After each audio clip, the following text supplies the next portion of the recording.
हरे कृष्णा। जगत गुरु श्रील प्रभुपाद महाराज की जय। नमो ओम विष्णुपादाय कृष्ण प्रेष्ठाय भूतले श्रीमते भक्ति वेदांत स्वामी निति नामिने। नमस्ते सारस्वती देवे गौरवाणी प्रचारणे निर्विशेष शून्यवादी पाश्चात्य देश तारणे। जय श्री कृष्ण चैतन्य प्रभु नित्यानंद श्री अद्वैत गदाधर शिवासदि गौरभक्तवृंद। हरे कृष्णा कृष्णा कृष्णा हरे हरे, हरे राम राम राम हरे हरे। हरे कृष्णा कृष्णा कृष्णा हरे हरे, हरे राम राम राम हरे हरे। हरे कृष्णा कृष्णा कृष्णा हरे हरे, हरे राम राम राम हरे हरे। जगत गुरु श्रील प्रभुपाद महाराज की जय। परम पूज्य लोकनाथ स्वामी महाराज की जय। निताई गौर प्रेमानंदे हरि हरि बोल। गुरुवे गौरचंद्राय राधिकाय तदालिये कृष्णाय कृष्ण भक्ताय तदभक्ताय नमो नमः। ओम नमो भगवते वासुदेवाय, ओम नमो भगवते वासुदेवाय, ओम नमो भगवते वासुदेवाय। आज हम लोग लीलामृत के ऊपर चर्चा करेंगे। शिल प्रभुपाद लीलामृत। शिल प्रभुपाद लीलामृत में यही कहा गया है कि शिल प्रभुपाद जब न संसार में पत्नी ने पुत्र के साथ रहते थे और उनका कपड़े का और दवाई का व्यवसाय था, तो उस टाइम भक्ति सिद्धांत सरस्वती ठाकुर गौड़िया मठ से उनके पास मंदिर के लिए या कुछ गौड़िया मठ से उनके पास मंदिर के लिए डोनेशन लेने के लिए भक्त आते थे, महाराज लोग आते थे। और प्रभुपाद कभी भी उनको ना नहीं बोलते थे, वो उनको देते थे और वो याद से आते थे। जब कोई आदमी अपने दिल से देता है जिंदगी या डोनेशन तो सामने वाले आदमी को याद आता है कि वो सज्जन व्यक्ति अच्छा है और उस सज्जन के पास अगर जाएंगे तो हमें अपना काम हो जाएगा। इस बेसिस पे आते हैं। और वैसा ही प्रभुपाद किसी को डोनेशन देने के लिए ना नहीं बोलते थे। लेकिन जब उन्होंने प्रथम भक्ति सिद्धांत सरस्वती ठाकुर महाराज जी से पहली मुलाकात की थी, और पहली मुलाकात में ही भक्ति सिद्धांत सरस्वती ठाकुर महाराज ने बताया था कि आप टैलेंट हो, आप पढ़े लिखे हो, आप पाश्चात्य देश में जाके भक्ति का प्रचार क्यों नहीं करते। वही बात प्रभुपाद के दिमाग में फिट बैठ गई और आज तक मुझे किसी ने ऐसा बताया नहीं। और आज ये इन्होंने मुझे कभी पहचाना नहीं, मैं इनको कभी पहचाना नहीं। आज पहली मुलाकात में ही इन्होंने मुझे ऐसा बताया, तो इसका मतलब मेरे को इनका आदेश पालन करना है। उसके बाद वो अपने बिजनेस में लॉस हो गए। लॉस होने के बाद उनको ऐसा लगने लगा कि ये उनकी पत्नी जो थी राधा रानी, वो घर की पूजा में रहती थी, लेकिन मंदिर में या कोई गौड़िया मठ में या कोई इनके साथ सपोर्ट नहीं करती थी। उनको खाली घर के मंदिर की पूजा करना अच्छा लगता था, तो वो हमेशा उसको बोलते थे। तो वो कोई भी अपने दिल की बात उनको बताते नहीं था, क्योंकि ऐसी पत्नी अगर रहे तो वो विरोधी करेगी, क्योंकि उसका स्वार्थ अपने घर तक रहता है, लेकिन जनता के लिए उसका कुछ करने का इरादा नहीं। तो वो हिसाब से उन्होंने कभी बताया नहीं। उसके बाद में प्रभुपाद के दिमाग में आया कि मुझे गौड़िया मठ में जाना है। और तभी एक बार अचानक गौड़िया मठ में जाने के बाद बहुत भीड़ थी भक्ति सिद्धांत सरस्वती ठाकुर महाराज के प्रवचन में, और उन्होंने कंटिन्यू उनका प्रवचन चल रहा था। और प्रभुपाद जी को उनका प्रवचन बहुत बहुत और बहुत ही अच्छा लगता था। इसलिए प्रभुपाद उधर जाके आराम से बैठते थे। अभी घर में लेट जा होगा इसके लिए वो कभी कभी निकलते, लेकिन कभी कभी कोई सब उठ के जाएंगे, लेकिन प्रभुपाद उनके प्रवचन सुनते थे। और प्रभुपाद उनके प्रवचन सुनने के बाद में उनको जब लगता था, कोई अगर पूछे तो आपको कौन सा भक्त पसंद है, तो वो प्रभुपाद के ऊपर हाथ बता के बोलते थे, यही मुझे भक्त पसंद है, क्योंकि ये भक्त मेरा प्रवचन पूरा सुनता है और मुझे विश्वास है ये जो भक्त है मेरा, ये मेरी दीक्षा लेने के बाद वो अपना प्रचार का कार्य योग्य प्रकार करेगा। उसके बाद में प्रभुपाद हमेशा उनके प्रवचन में जाते थे, उनसे सलों का नज़दीक किया और उनसे बातचीत करते थे। तब शिला प्रभुपाद कहते हैं कि मैं जब भी कभी अपने गुरु महाराज से मिलता वह मेरे साथ बहुत प्रेम से व्यवहार करते थे। कभी कभी मेरे शिष्य बंधु मेरी आलोचना करते, क्योंकि मैं गुरु महाराज के साथ ज़रा स्वतंत्रता से बात करता। मेरे शिष्य बंधु अंग्रेजी की इस कहावत का हवाला देते कि मतलब अंग्रेजी में एक कहावत है, जहाँ देवता पग रखने से डरते हैं वहाँ मूर्ख लोग सिर के बल कूद पड़ते हैं। किंतु मैं सोचता हूँ मूर्ख, फिर अपने से कहता हूँ ठीक है, मान लो मैं वही हूँ। मतलब वो अंग्रेजी में क्या कहावत है, जहाँ देवता पग पैर रखने के लिए डरते हैं वहाँ जो मूर्ख होते हैं वो अपना सर अंदर डाल के इंतज़ार करते हैं, मतलब कूदते हैं सर डाल के।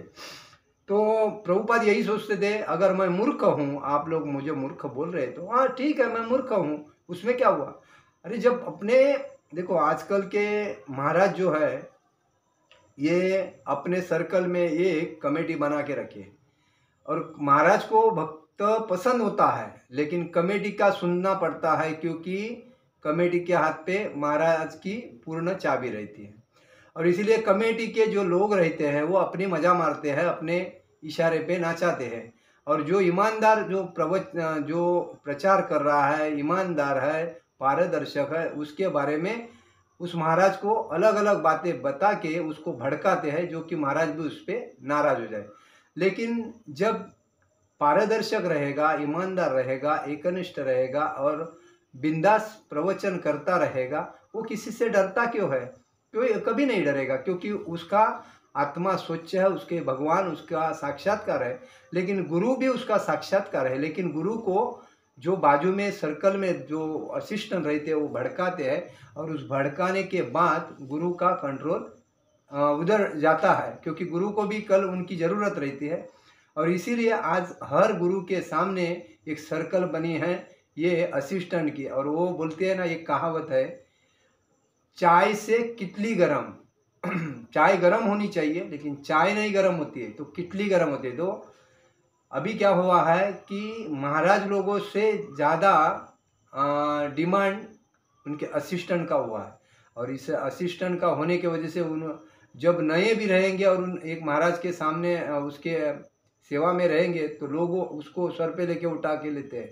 अरे लेकिन आपको इतना मालूम है, महाराज एक वह मुख्य है, ठीक है, लेकिन ऐसे सबको सर पे लेंगे नए लोगों को, तो आगे के लोग क्या सोचेंगे? सब लोग उसी के ऊपर ध्यान देंगे, महाराज की सेवा करेंगे तो हमको सब डिमांड अच्छा मिलता है, रिस्पेक्ट मिलता है, सब फैसिलिटी मिलते हैं, तो महाराज की सेवा प्रचार कौन करेगा? भक्ति का प्रचार यही मुख्य उद्देश्य है भक्ति का। तो ये लोग समझते नहीं। आजकल क्या है, पॉलिटिकल राजकारण में पहला था, लेकिन अभी पॉलिटिकल इस मंदिर कमेटी में, मंदिर के लोगों के दिमाग में, और महाराज के साथ जो काम करते हैं उनके दिमाग में, उसके बाद चाल कमेटी में, उसके बाद कोई भी कमेटी रहे उसमें पॉलिटिक्स आ जाता है। पॉलिटिक्स करने से उस इसका मतलब भले राजकारण रहे, टेम्पल रहे, सोसाइटी रहे, आज और पूरी वाट लग जाती है। क्योंकि कभी भी लोगों को पारदर्शक, ईमानदार यही व्यक्ति की ज़रूरत रहती है। लेकिन जो आत्मस्वार्थी रहते हैं, खुद को मैं कितना जुना हूँ, मैं 18-20 साल से सेवा कर रहा हूँ, ऐसा जो बताते हैं वो अहंकारी होते हैं और अपने को ज़्यादा लोगों ने मानना चाहिए, इसके लिए वो अपना डिमांड बताते हैं। तो ये मूर्खता है। भक्ति में ऐसा कोई नहीं जो जुना, अभी प्रभुपाद के मैंने इतने शिष्य देखे हैं कि वो इतने जुने हैं, उनको 60-60 65-65 साल दीक्षा होके वो प्रचार कर रहे हैं, लेकिन कितने रिस्पेक्टली है, कितने आदरणीय है, और उस पर ऐसा लगता है। लेकिन वैसे लोगों को ये लोग नज़दीक नहीं करते हैं, खाली आए, तात्पुरता रिस्पेक्ट दिया, उसके बाद चले गए। तो ये गलत है। तो कहने का मतलब ये है कि हमें 4 दिन की चांदनी पे नहीं ध्यान देना चाहिए। हमें, प्रभुपाद ने कहा था 10,000 साल मेरा ये श्री कृष्णा मिशन चलता रहेगा, और मैं इसके आगे जाके बोलूँगा कि 10,000 से 1,00,000 क्यों नहीं, 1,00,000 साल तक ये आंदोलन चलता रहना चाहिए, क्योंकि 1,32,000 ये कलयुग का वक्त है। और आज कलयुग का हाल ऐसा है कि आज से ही कलयुग में अपना बेटा बाप को नहीं पहचानता है, बहन भाई को नहीं पहचानते हैं, भाई भाई को नहीं पहचानता है। ये परिस्थिति अभी है। तो आगे जाके आदमी की ऊंची रहेगी, हाइट रहेगी 12 फुट, कितने, हाँ 12 फुट नहीं, 3 फुट ऊंची रहेगी, और उसका उम्र रहेगा 20 साल। मतलब अभी जो हाइट है तो एक 3 फुट, मतलब 3 फुट, 1 2 3 3 फुट, 3 फुट रहेगी हाइट, और 20 साल ज़्यादा से ज़्यादा उम्र रहेगा। ये कलयुग का आदमी का ये एज है। तो कहने का मतलब है हमें भक्ति, प्रभुपाद ने ऐसा करके रखा है कि प्रभुपाद के जो गुरु थे भक्ति सिद्धांत सरस्वती ठाकुर, उनके पास 12 लोगों ने संन्यास दीक्षा लिया था, लेकिन उनका कुछ नहीं चला, क्योंकि वो आप स्वार्थी में चलते गए, लोगों का सुनते गए और प्रचार के ऊपर ध्यान नहीं गया। लेकिन प्रभुपाद ने इन सबको साइड में रख के अपने दिमाग से परदेश में जाके उन्होंने अपने टैलेंट का उपयोग किया, लोगों को भक्त बनाया, और उन लोगों को भक्ति का प्रचार करने के लिए लगा। इसीलिए आज पूरे दुनिया में इस्कॉन का नाम बज रहा है, और इस्कॉन के नाम बजने के वजह से आज लोग भक्त भी बन रहे हैं, और भक्त बनने के वजह से लोगों को भक्ति क्या है मालूम पड़ रही है। तो कहने का मतलब हमें ये है कि जो अहंकारी होते हैं, जो पद के लिए लालची रहते हैं, जो युगों वाले रहते हैं, मस्का पॉलिश में ज़्यादा डिमांड करते हैं, इधर प्रभु भक्ति सिद्धांत सरस्वती ठाकुर सीधा बोलते थे चापलूसी, और क्या बोलते हैं उसको, हाँ चापलूसी करने का उनको पसंद नहीं था। तो यही बात है कि लोग आज चापलूसी करके अपना बस्तान, मतलब अपना नाम रखना चाहते हैं, हम कितने जुने हैं, हम कितने से साल से इधर सेवा कर रहे हैं। इसका नहीं, जो ईमानदार है, जो एकनिष्ठ भाव से, वो आत्मा से, देखिए बहुत से लोग संगत करने से मालूम पड़ते हैं, ऐसा लोग बोलते हैं, उनका मूर्ख व्यवहार है। लेकिन मैं बोलता हूँ जो भक्त होते हैं, वो भक्त के अंदर जो आत्मा होता है वो भगवान का अंश होता है, और वो भक्त शुद्ध होने के वजह से वो भगवान उसको जाने करके देता है कि ये व्यक्ति, चेहरे से ही उसको बताता है कि ये व्यक्ति ऐसा है, ये ईमानदार है, ये चोर है, ये डकैती है, ये चिटर है, ये भगवान उसको बताते हैं। इसीलिए वो कभी भी आदमी को देख के पहचानता है ये आदमी कैसा है, तो उससे कम बात करता है, ऐसा भी होता है। तो कहने का मतलब यह है कि प्रभुपाद जी बोलते थे, अगर मुझे लोग बोलते हैं कि मैं मूर्ख हूँ, तो हाँ मैं मूर्ख हूँ, ठीक है, मान लो मैं वही हूँ। तो मेरे गुरु महाराज मतलब प्रति सदा ही बहुत दयालु रहते थे। मतलब प्रभुपाद जी के गुरु महाराज दयालु रहते थे। जब मैं उनके प्रति सम्मान प्रकट करता था तो वे बदले में हमेशा कहते थे दासोस्मि। मतलब प्रभुपाद जी अपने गुरु से कभी भी सम्मान प्रकट करते थे, तभी वो क्या बोलते थे, दासोस्मि। दासोस्मि म्हणजे मैं तुम्हारा सेवक हूँ। मतलब क्या बोलते थे, दासोस्मि मतलब मैं तुम्हारा सेवक हूँ, मैं तुम्हारी सेवा कर रहा हूँ। मतलब गुरु का मान ऐसा। और गुरु ने कभी भी जो अच्छा भक्त है उसके साथ डायरेक्ट संबंध रखना चाहिए। भले अभी मैं एक हमारे गुरु महाराज से टाइम लेने को देखा, लेकिन कोई आदमी डिमांड नहीं कर रहा है, फलाना टाइम आ जाओ और मिलो, बल्कि क्या ऐसे लोग भी होते हैं। तो कहने का मतलब है आदमी को गुरु महाराज, एक गुरु मैं मानता हूँ, उनका नाम नहीं बोलूँगा, उन्होंने मुझे मिलने के लिए बुलाया था और उन्होंने मेरे को सब स्टोरी पूछने के बाद बहुत वो प्रसन्न हो गए, क्योंकि मैं उनको पहले से जानता था लेकिन मैं कभी उनसे बात नहीं किया था। तो अपने गुरु महाराज ने भी अपने जो शिष्य होते हैं उनको पर्सनली मिलने के लिए बुलाना चाहिए, क्योंकि उनके अंदर आपके बारे में क्या भाव है, भक्ति के बारे में क्या भाव है, उनके स्वप्न क्या है, उनको क्या करना है, वो आपको डायरेक्ट बताएंगे, आपके असिस्टेंट को नहीं बताएंगे। असिस्टेंट तो 10 आदमी का सुन के बात करते हैं। तो गुरु महाराज का स्वभाव अलग होता है, असिस्टेंट का स्वभाव अलग होता है। इसीलिए गुरु महाराज ने अपने शिष्य को डायरेक्ट भी मिलने के लिए बुलाना जरूरी है। कभी कभी जो शिष्य होते हैं वो 10 आदमी के अंदर नहीं बोलना चाहते, पर्सनली बोलना चाहते हैं, तो ऐसे टाइम भी देना जरूरी है। कभी कभी जब शिल भक्ति सिद्धांत हरे कृष्ण मंत्र का सस्वर जप करते हुए माला फेरते हुए कमरे में आगे पीछे घूमते, तब अभय भी वहां चले जाते और अपने आध्यात्मिक गुरु के साथ चलते हुए मंत्र का जप करते थे।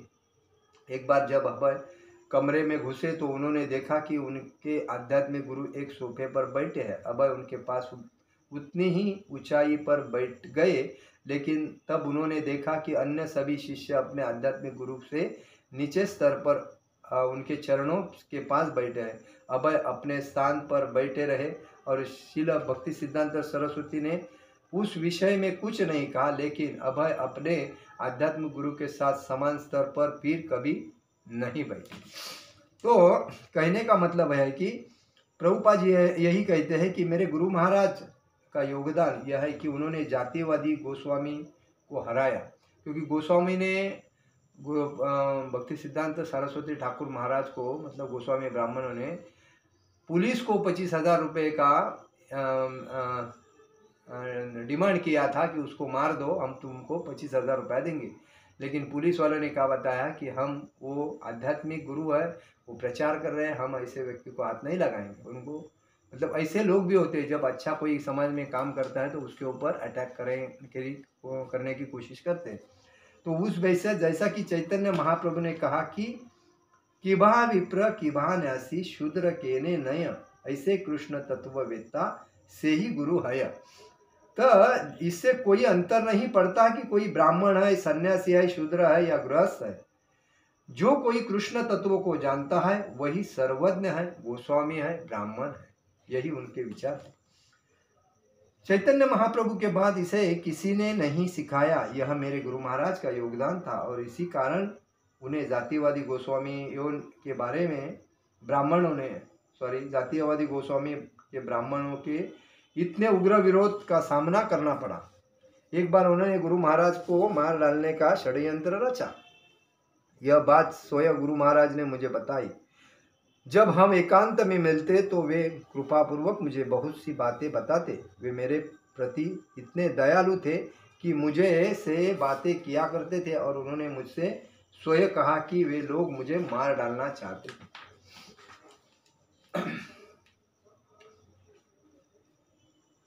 ये 25,000 रुपये आप लीजिए और भक्ति सिद्धांत सरस्वती के विरुद्ध कुछ करने जा रहे, आप हमारे खिलाफ कोई कदम न उठाए। पुलिस अधिकारी समझ गए कि लोग उन्हें मार डालना चाहते हैं। वह सीधे भक्ति सिद्धांत सरस्वती के पास गए और बोले, यह सच है कि हम घूस लेते हैं और इस तरह के कामों के में शरीक होते हैं, लेकिन एक साधु के लिए नहीं, एक संत के लिए नहीं। मेरा साहस ऐसा करने का नहीं है।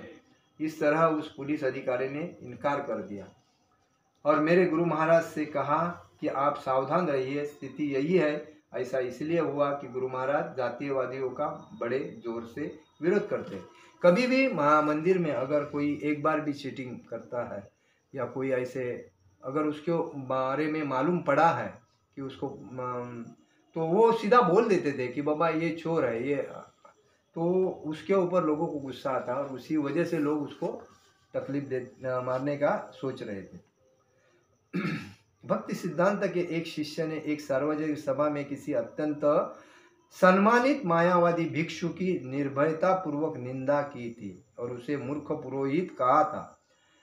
उसकी उनकी इस उक्ति के कारण सभा भंग हो गई थी और कुछ शिष्यों ने इसकी सूचना शिल भक्ति सिद्धांत को दी थी। उनका विचार था कि शिल भक्ति सिद्धांत इस बात से रुष्ट होंगे। उनका एक शिष्य सभा भंग होने का कारण बना, किंतु शिल भक्ति सिद्धांत प्रसन्न हुए और बोले, उसने ठीक किया, वरना यह सुनकर कि किसी ने समझौता कर लिया है, उन्हें अप्रसन्नता हुई। देखिए, कोई अगर गलत काम कर रहा है, अगर मालूम है तो उसको गलत ही बोलना जरूरी है।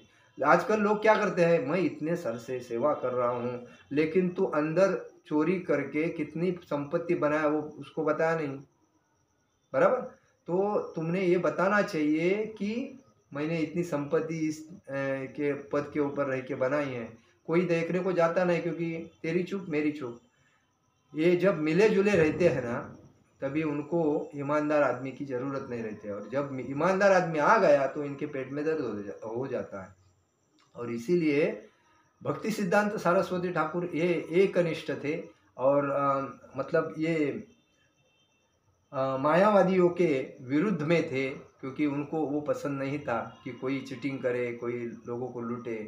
तो उनका वो बिंदास नाम लेते थे। तो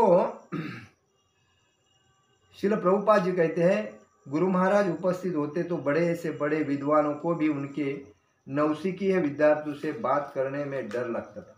मतलब कोई कोई लोगों का जो एक्सपीरियंस वाला लोग होता है वो बिंदास कहीं भी बात कर सकता है, क्योंकि उसका आत्मविश्वास बड़ा होता है। लेकिन जिसका आत्मविश्वास नहीं है वो क्या करेगा, वो तो डरते डरते जीवन जिएगा। तो कभी भी डरते जीवन नहीं जीना चाहिए, क्योंकि हम समाज में ही सीखते हैं और समाज को ही बताना पड़ता है। इसीलिए वो उनके जो विद्यार्थी थे वो डरते थे, लेकिन भक्ति सिद्धांत सरस्वती ठाकुर भगवद गीता पढ़ते थे, भागवतम पढ़ते थे, प्रवचन देते थे, भगवान के बारे में पूरी जानकारी थे। वो काय को डरेंगे, वो नहीं डरेंगे। जब ऐसे होते हैं तो को डरते नहीं कभी किसी से बात करने के लिए। तो ऐसा बात है। तो मेरे गुरु महाराज जीवित विश्वकोश कहे जाते थे। मतलब क्या कहते थे उनको, जीवित विश्वकोश, मतलब सबका ज्ञान है उनके पास। वे इतने विद्वान थे कि किसी से किसी भी विषय पर बात कर सकते थे और समझौता करना उन्हें आता ही नहीं था। मतलब ऐसा होना चाहिए। तथाकथित संत, अवतार, योगी, जो कोई भी झूठा था वह मेरे गुरु महाराज का शत्रु था। देखो, झूठ है तो उसको झूठा ही बोलना चाहिए, चोर है उसको चोर ही बोलना चाहिए। गलत काम कर रहा है अगर वो सबको मालूम है तो बाबा उसने गलत किया है तो उसको रखना नहीं चाहिए। और जब कोई उसके बारे में चोर है, लूट रहा है, मालूम है, और वो दूसरे के पास जाके यार कुछ बोलो, ऐसा बोल के जब उसको उसके बारे में दूसरा कोई बात करने जाता है तो ये मूर्खता है, वो नहीं होना चाहिए। तो भक्ति सिद्धांत सरस्वती ठाकुर जी का ये सिद्धांत स्पष्ट था, वो किसी से डरते नहीं। उन्होंने समझौता कभी नहीं किया। कुछ शिष्य बंधुओं ने शिकायत की, यह प्रचार तो खंडनकारी तरीका है और सफल नहीं होगा। लेकिन वो जिन्होंने उनकी आलोचना की उन्हें पराजय का मुंह देखना पड़ा। सत्य कभी भी, भगवान यही बोलते हैं कि मेरे मंदिर में देर है, अंधेर नहीं है। इसलिए जो सत्य है वो आज नहीं तो कल सामने आता है, लेकिन जो झूठ है पहला दिखेगा अच्छा, लेकिन बाद में वो पीछे जाता है, तभी लोगों का पर्दाफाश हो जाता है। भक्ति सिद्धांत सिंह गुरु के नाम से विख्यात थे। उनका नाम क्या था, रखा था सिंह गुरु। मतलब बिंदास, सबसे फेस टू फेस बिंदास मुंह पे बोलते थे, कभी किसी से डरते नहीं थे और सिंह के साथ प्रहार करते थे। इसीलिए उनका नाम क्या था, सिंह गुरु। यदि वे किसी ऐसे व्यक्ति को देखते जिसके बारे में वे जानते थे कि वह निर्विशेषवादी मत का समर्थक है, तो वे उसे चुनौतीपूर्वक शब्दों में ललकारते हुए कहते, अपने मायावादी दर्शन से लोगों को धोखा क्यों दे रहे हो? अपने मायावादी दर्शन से लोगों को धोखा क्यों दे, मतलब चोरों को वो बिंदास बोलते थे, तुम चोर हो, इतना लूटा है। वे अपने शिष्यों को प्रायः समझौता न करने का उपदेश देते थे। वो सीधा बोलते थे, ऐसे चोरों को कभी बिंदास बोलने का, कभी उनको संभालना नहीं चाहिए। तो वो सीधा बोलते थे समझौता न करना। किसी की चाटुगिरी क्यों करते हो? आजकल देखो, कोई भी आदमी अपने जिसके अंडर में काम करता है वो अपने को उधर टिकने के लिए कितना चाटुगिरी करता है। हाँ, तो चाटुगिरी करने के वजह से उसको लगता है कितना अच्छा आदमी है। तो ये चाटुगिरी दूसरा देखता है और दूसरा भी वही काम करता है चाटुगिरी। तो मुख्य उद्देश्य क्या है? हम भक्ति में क्यों आए? भक्ति में आए हैं मिशन पूर्ण करने के लिए। किसका? चैतन्य महाप्रभु का मिशन पूर्ण करने के लिए। हर घर में भगवान श्री कृष्ण का संकीर्तन हो, भगवान श्री कृष्ण के भक्त हो और सबको भागवत धाम जाने के लिए रास्ता सुपीक हो। यह हमारा मिशन है। लेकिन हम क्या करते हैं?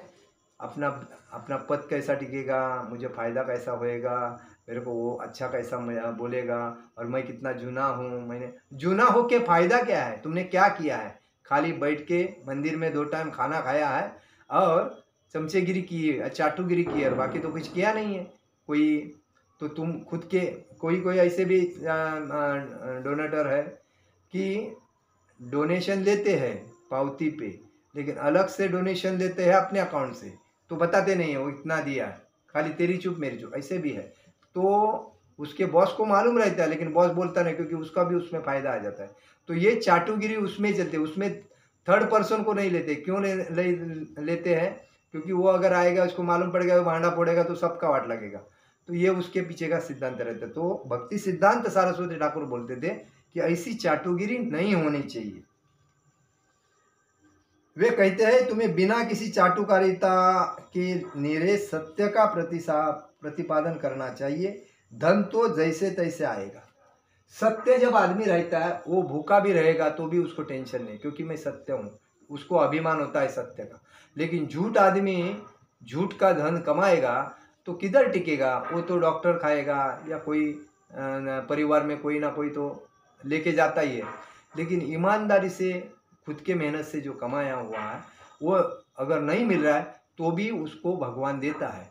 तो कहने का मतलब यही है कि लोगों को ये समझना चाहिए कि हम चाटुगिरी करके अपने जीवन की वाट क्यों लगा रहे हैं, हम चाटुगिरी क्यों बन रहे हैं, हम ईमानदारी पारदर्शक क्यों नहीं बन रहे हैं, एक अनिष्ठ भक्त क्यों नहीं बन रहे, शुद्ध भक्त क्यों नहीं बन रहे। हमारा सिद्धांत है चैंटिंग करने, भगवान प्रभुपाद जी के बुक्स पढ़ने, प्रभुपाद जी के बुक्स का प्रचार करने और भक्ति का प्रचार करने। हमारा मिशन क्या है? चैतन्य महाप्रभु का मिशन हर घर में पहुंचाना हमारा मिशन है, और उसमें हमें आगे बढ़ना चाहिए। अगर कोई आगे बढ़ता है तो उसको और आगे बढ़ाना चाहिए, न कि उसको उसके ऊपर जल के वो अच्छा नहीं है, वो खराब है, उसके पास ऐसा है वैसा। कुछ जानकारी नहीं होने के बाद भी लोग नाम रखते हैं और उसको बदनाम करके रखते हैं, क्योंकि लोग भी उसको बदनाम नज़र से देखें। तो ये मूर्खता लोगों की है। श्रील भक्ति सिद्धांत वैष्णव दर्शन पर जब कभी मिलते, लिखते या बोलते तो वे हमेशा दृढ़ रहते। उनके निष्कर्ष शास्त्र मतानुसार और तर्क प्रबल होते। लेकिन अभय कभी भी अपने आध्यात्मिक गुरु को शाश्वत शिक्षा की अभिव्यक्ति ऐसे अनूठे ढंग से करते सुनते जिसे वे कभी नहीं भूल सकते थे।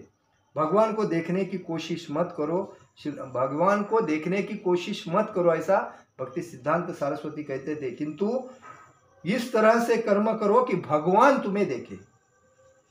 वो क्या बोलते थे कि भगवान को देखने का कोशिश मत करो, आप इतनी दृढ़ता से भक्ति करो कि भगवान तुम्हें देखे, क्योंकि तुम एक शुद्ध भक्त हो। कहने का मतलब ये है, आज समाज में जो भी लोग हैं चाटुगिरी करके अपना जीवन जी रहे हैं, तो ये बेकार जीवन है, लाचारी है।